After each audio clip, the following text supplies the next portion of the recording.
We're going to jump to a little bit of sports. You and I both have our favorite teams and everything else in the NFL. Unfortunately for you right now, I would say that when I say that there's more parity in the NFL, I truly mean it, but there are some outliers, right? I mean, the Jets have struggled for a while, and I know you're a big fan of them, and I feel bad that they haven't been able to make that turn.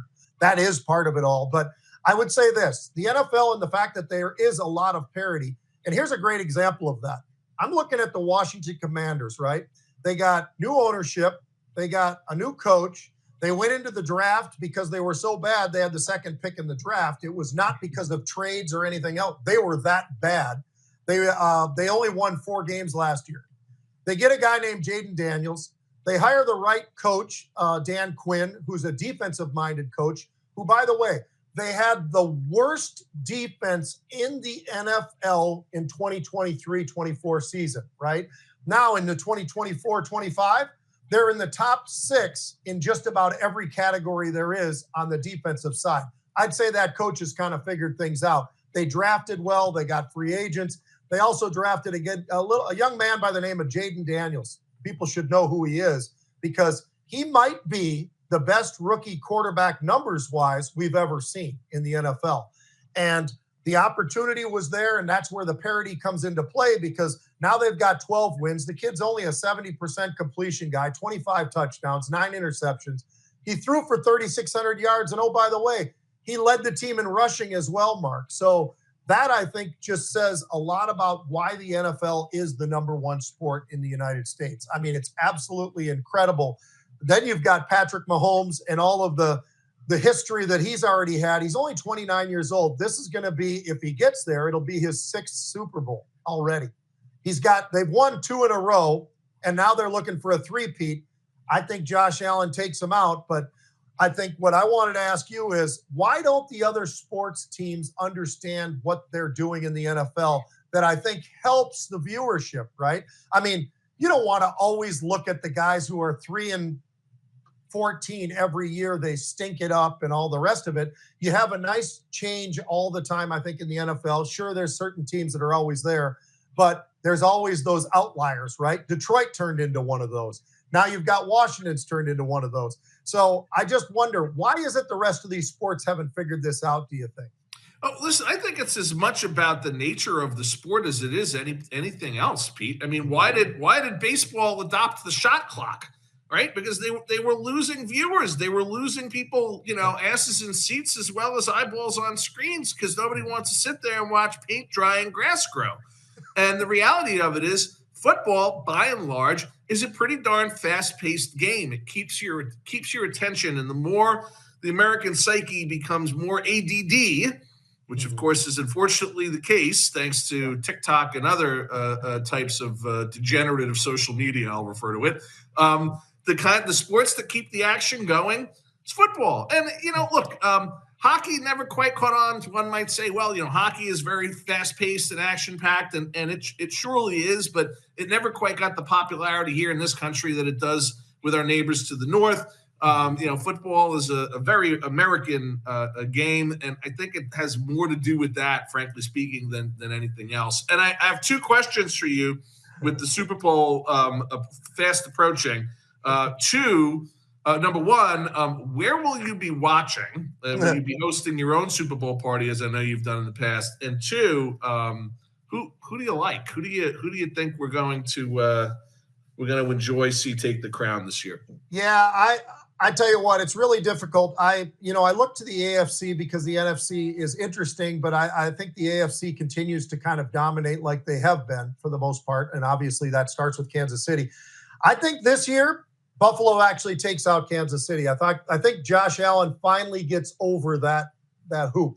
Now, when I say that, the strength this year in Kansas City was more so their defense than their offense, and which is interesting because it's a Patrick Mahomes team, but they just weren't the same team that they've been, the exciting team they've been, and I really like what I see out of Buffalo. But, that's been a tough one, so they're going to have to get past them, and it's obviously at Kansas City.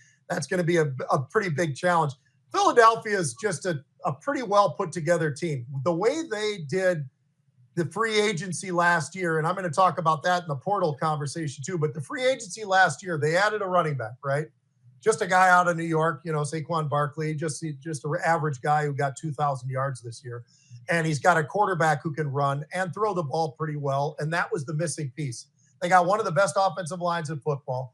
I don't know who's going to be able to take them down. That doesn't mean that they're going to win the Super Bowl, but I'll tell you what, I think Philadelphia just is waiting and has the opportunity now in their own division, their own conference, their own everything. You've got Washington. Washington's not going to back down from anybody. And so far, Jayden Daniels has had ice in his veins. He doesn't look scared. He doesn't look confused. He looks like a guy who's ready to get to the Super Bowl. So that's a tougher call. I'll go out on a limb and say this: Washington wins, and I think both visiting teams are going to win. I think Buffalo wins as well. That should be pretty fun, and that could be the Super Bowl. I'll be probably at my house hosting a party because I just don't like crowds. It's fun to be there. It's fun to say you were there and all the rest of it. But man, there's a lot of nightmares that go along with being at a Super Bowl and all the credentials and all of this and all of that. It gets to be a lot. I got one last one for you, Mark. It's really short, but I think it's kind of fun. Now, the NCAA allowed the college players to be able to have a portal. They can jump from school to school to school. That's their version of free agency, right?